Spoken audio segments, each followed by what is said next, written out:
and touch the sound of silence. And in the naked light I saw 10,000 people maybe,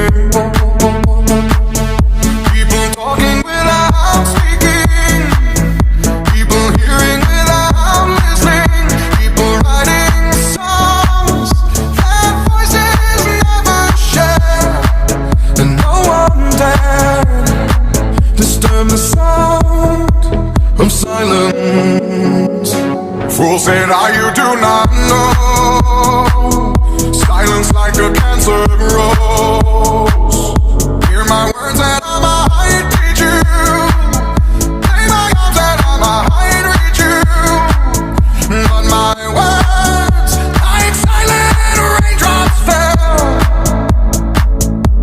and echoed in the wells of silence.